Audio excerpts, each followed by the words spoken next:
6 decades ago, the country's Tibet Autonomous Region, which sits on the world's highest plateau, was an area of misery and extreme poverty.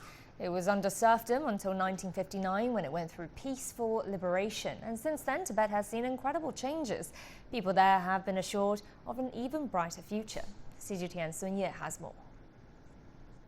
High up in Tibet, the scenery has stayed breathtaking and unchanged for hundreds of years.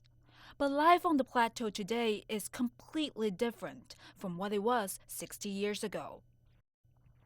Before 1959, it was unbearably harsh. Fewer than 100 people in the region had access to electricity. Only 5% of the entire population there could read. But 6 decades since democratic reform, the freed-up serfs and their proud next generation are now in a new world, where their life expectancy has almost doubled, and their per capita disposable income is now 40 times higher than it was in 1959. A cause for celebration, as Tibetans did this March.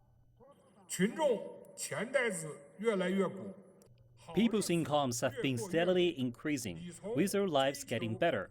What they pursue now are not just simple living supplies.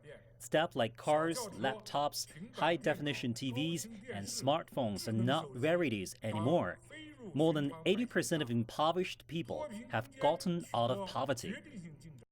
And life is better, not just because of fattening wallets. China released a white paper marking 60 years of Tibet's democratic reform earlier this year. From education, healthcare, social insurance to religious freedom, the white paper says Tibet has been making leaps for the better in every way, as its people have asked for. Human rights are essentially the rights for survival and development. In this regard, Tibet has achieved history-making strides compared to the old days. And officials say efforts to advance will continue as Tibet continues to change. Sun Ye, CGTN, Beijing.